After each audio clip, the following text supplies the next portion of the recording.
Me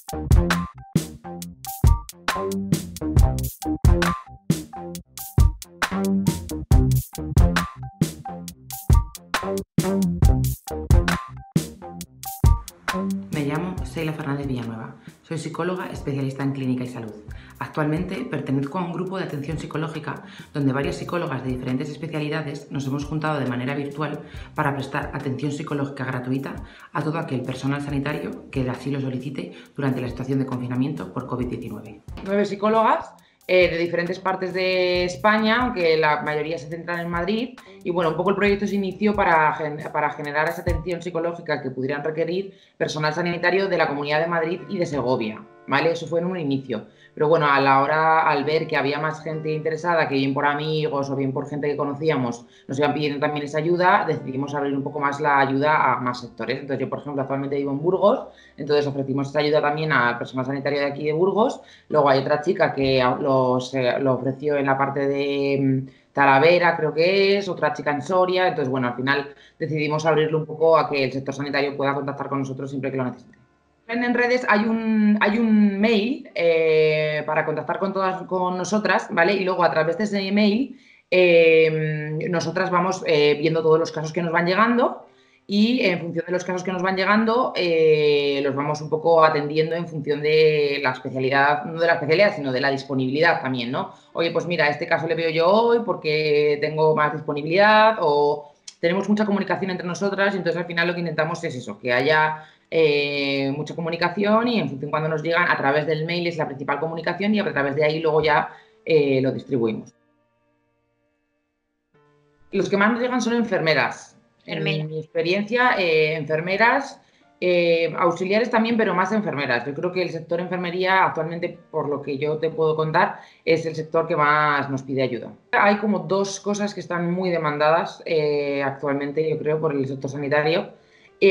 Por un lado, la atención al propio equipo sanitario, ¿no? Como enfermeras o como equipo sanitario, nos demandan mucho que no tienen, aparte de los recursos materiales, recursos individuales o recursos mentales para hacer frente a una situación de crisis como es la que tenemos. O sea, al final, el apoyo psicológico que nosotros les ofrecemos es un apoyo psicológico generalizado, con pautas que a nivel general pueden ayudar un poco a todo el mundo y dentro de un equipo en el que trabajan. Desde luego, atender una necesidad individual específica debería ser cada persona. No se puede hacer, por desgracia, un protocolo de actuación así, porque al final ahí trabajamos con las demandas de las recursos mentales que tenga cada persona a nivel individual, ¿no? Pero al final lo principal que nos demandan es eso, cómo trabajar dentro de un equipo sanitario que al final es cambiante, que cada día hay un médico, una enfermera, un auxiliar distinto y donde cada uno gestiona la situación de estrés y de crisis que tenemos de una forma muy diferente, ¿no? Entonces al final hay gente que se levanta sin saber qué equipo le va a tocar, qué ayuda le van a poder ofrecer o no ofrecer, cómo gestionar situaciones de crisis de,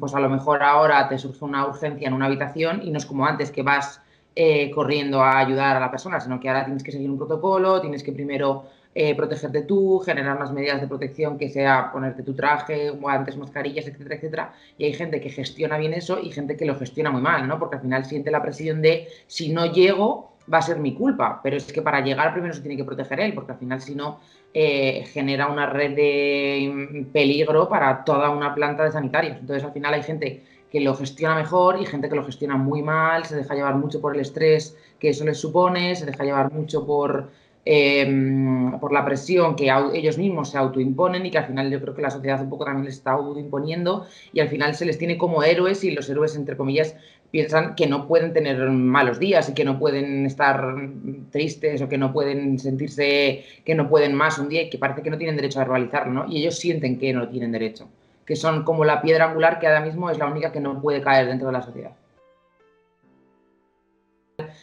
Lo que nos comentan también es mucho qué puedo hacer para ayudar a esta gente, qué puedo hacer para que el paciente o para que al final somos la única persona a la que vea a lo mejor una vez al día 5 minutos y podamos hacer algo por ellos. Al final, mucho de nuestro trabajo, como te digo, el intentar hacer un protocolo para que todo el mundo lo lleve a cabo, es enseñarles que no pueden sobrecargarse emocionalmente con la atención del paciente, porque al final ahí debería haber otro recurso implicado, que sería un recurso de atención psicológica para esos pacientes, que no existe y al final entonces el personal sanitario se está llevando toda la sobrecarga emocional tanto de su propio trabajo como de la atención al propio paciente. Entonces también tienen que saber separar eso y también tienen que saber que no es, por desgracia, una de las labores que les toca 100% y que tienen que aprender a saber hacer su trabajo, evidentemente con el mayor acompañamiento que puedan, pero sin salir de una habitación y sentir que la sobrecarga emocional de no he podido hacer más, ¿qué puedo hacer? Que unido eso a la presión del trabajo sanitario que tienen en planta, genera un pico brutal de ansiedad y de crisis que es visible actualmente en el personal sanitario. Y el problema encima es que, como yo siempre les digo, la ansiedad y las consecuencias de todo esto no son reactivas, no van a ser en 2 días. O sea, el problema de todo esto va a llegar a los meses, vamos a ver reacciones de estrés graves, vamos a ver reacciones de ansiedad graves, vamos a ver reacciones adaptativas disfuncionales, y ahí es donde va a haber realmente el problema. El problema es ir a toda mecha hasta el final, y en el final vamos a ver las consecuencias. A ver, siempre hay de todos. Las generalidades es muy difícil poder hablarte de ellas, pero a nivel general sí que creo que hay enfermeras más preparadas, en este caso hablo de enfermeras porque es la persona que más nos ha pedido ayuda, más preparadas para esta situación de crisis, y enfermeras menos preparadas, ¿no? Hay gente que ha trabajado en plantas de paliativos, oncología, etcétera, etcétera, que por suerte o por desgracia están más acostumbrados a este tipo de situaciones de aislamiento y demás. Y hay otro tipo de enfermeras que, como bien dices, o bien acaban de titularse, acaban de ingresar a trabajar en un hospital, gente que les han llamado de urgencia para acudir sí o sí a determinados hospitales para cubrir personal, y que al final les ha tocado de la noche a la mañana sin poder prepararse, sin poder adaptarse a una situación de crisis verdadera para la que no tenemos recursos, ya no solo sanitarios, sino que yo creo que debería invertirse muchísimo más en recursos psicológicos que a la larga van a generar un problema mucho mayor. Sí, a mí por lo que me ha llegado es que me han dicho que en varios hospitales de varias personas sanitarias con el que he hablado sí que han solicitado a superiores que haya una atención psicológica tanto para el propio trabajador como para el propio paciente. Pero claro, lo que me comentan muchas de ellas es que al final la demanda actual es tan grande en cubrir y en seguir abriendo plantas, dado que la curva está aumentando muchísimo, que al final es como la prioridad es esa, ¿sabes? Entonces al final la prioridad actualmente para ellos no es la atención psicológica. Sí que lo demandan, sí que dicen que desde arriba les comentan como que sí que lo van a valorar, pero claro, esa valoración no va a ser de hoy para mañana. Si lo valoran, se requerirá ese recurso, a saber, un mes, dos, no sé. Que al final como equipo hay varias cosas que tienen que intentar. O sea, al final son equipos que todos los días se reúnen como para hacer un cambio de turno, comentar casos, comentar la situación de planta, etcétera, etcétera. Yo les recomiendo mucho a nivel general, como te digo, unas pautas generales son las que podemos dar, porque luego a nivel individual cada persona tiene unas necesidades o tiene unas demandas diferentes, pero a nivel general sí que les aconsejo mucho que haya también una puesta en común emocional diaria en ese cambio de turno, ¿no? O sea, que al final cada día hay un equipo diferente, o a lo mejor puede ser el mismo equipo, o a lo mejor no, o cambian un enfermero, o cambian un turno, o lo que sea, y al final también hay que tener en cuenta las necesidades individuales de cada persona. Puedes tener a un pariente enfermo, puedes tener a unos hijos que han tenido un determinado problema, o puedes tener un buen día y sería maravilloso, pero al final yo creo que todo equipo debe conocer las circunstancias en las que está trabajando con la gente con la que está trabajando. Si no, al final hay una individualización que no favorece absolutamente a nadie, porque en un periodo de crisis en el que una sola de las personas dentro del equipo que esté mal y cometa un error, todo se va a venir abajo. Y al final yo creo que es cuestión de todos el colaborar, no solo a nivel sanitario, sino también a nivel emocional en el acompañamiento de ellos, ¿no? Entonces, al final, yo les animo mucho a que haya un diálogo inicial en ese cambio de turno, donde pongan un poco encima de la mesa cómo se encuentran en ese día, las necesidades que a lo mejor puedan tener, de se encuentran mejor, se encuentran peor, y que luego, desde luego, también haya un poco una jerarquía dentro del equipo, en el cual si a lo mejor hay un día que una persona se encuentra peor, pues que a lo mejor otra persona pueda coger un poco los raíles, entre comillas, de esa situación, ¿no? O sea, al final, que yo a lo mejor veo a una persona, a una compañera que ese día la veo peor, y que me involucre en saber por qué está peor, intentar generarle un poco más de apoyo. Entiendo que hay muchísimo trabajo, por supuesto, pero todos podemos sacar 1 o 2 minutos para preguntarle a otra persona, oye, ¿cómo te encuentras? Venga, tía, vamos para arriba, o ¿qué te pasa? Puedes hablar conmigo, que al final parece una tontería, pero ese minuto, 2 minutos nos genera un acompañamiento emocional y un desahogo que nos hace trabajar mucho mejor el resto del tiempo. Si no sucede esa parte y si todos miramos hacia nuestro ombligo, creo que el trabajo no va a salir.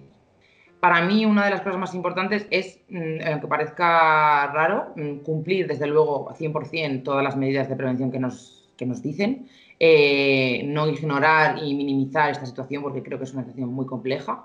Y también luego a nivel personal, yo recomendaría que cada persona se conoce, ¿no? O sea, al final hay gente, amigas personalmente que me escriben, decir, Sheila, es que no puedo ver las noticias porque es que las veo a las 10 de la mañana y estoy hasta las 10 de la noche amargada, triste, agobiada por mis familiares, por mis seres queridos. Entonces a esa gente les digo que no vean las noticias, yo no las veo. Yo no las veo, ¿por qué? Porque al final sé que tengo que estar en mi casa, estoy en mi casa, ¿vale? Pero dentro de mi casa intento evadirme de lo más posible de una situación que ya es una situación per se complicada, ¿no? Evidentemente, la gente con niños, pues evidentemente intento también decirles que saquen tiempo para disfrutar con sus hijos en la medida de lo posible, generando mucha creatividad y apoyándose también mucho en amigas, vía Skype, vía conferencias, que no se aíslen en sus casas, que sigan manteniendo un poco la comunicación entre, por así decirlo, y sobre todo, y muy, muy importante, que mantengan una rutina. Eso para mí es esencial, que sigan levantándose a una hora, que se pongan objetivos. Yo siempre digo que la rutina es necesaria para cualquier mente humana y la rutina autoimpuesta es la más complicada, ¿vale? Porque tú al final tienes un trabajo, sabes que tienes que llegar a una hora y vas, no te lo piensas, pero al final tienes que levantarte de la cama, tienes un día entero que organizarte por delante y eso es más complejo. Hay gente que le genera muchísima más complicación el levantarse, el qué hago ahora, qué no hago, entra en bucles negativos durante muchas horas y al final genera estados de ánimo a la larga muy tristes, ¿no? Entonces, marcarse una rutina, la gente que no pueda marcársela, que pida ayuda, que al final,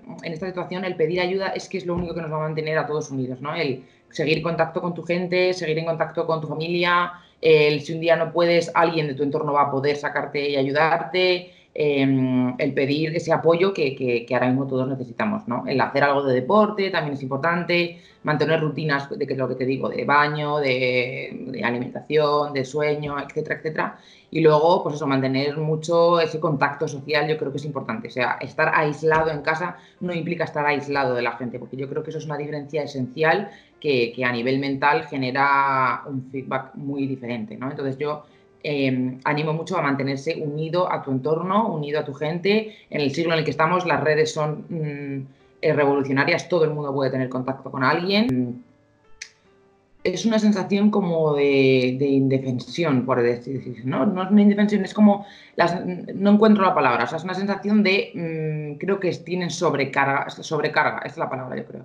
Yo creo que hay una sobrecarga, no solo a nivel de trabajo, sino a nivel emocional, sino a nivel de sobrecarga emocional con los propios pacientes, con su familia. También es gente que sale de trabajar y todos sus familiares, oye, que tú eres enfermero, que tú eres médica, que tú eres auxiliar, ¿qué ha pasado? Y ahí también yo les digo que pongan límites. O sea, que hay un día que vas a poder contestar y poder hablar porque te encuentras mejor y hay días que no. Y esos días tienes que coger el teléfono y decir, oye, mira, no quiero hablar, llevo todo el día trabajando y quiero despejarme y quiero desconectar de esto. Y yo creo que hay mucha gente que se siente que si hace eso, que no está capaz, que no tiene derecho a hacerlo, ¿no? Porque ahora toda la sociedad como que depende de ellos. Entonces yo creo que la palabra es sobrecarga.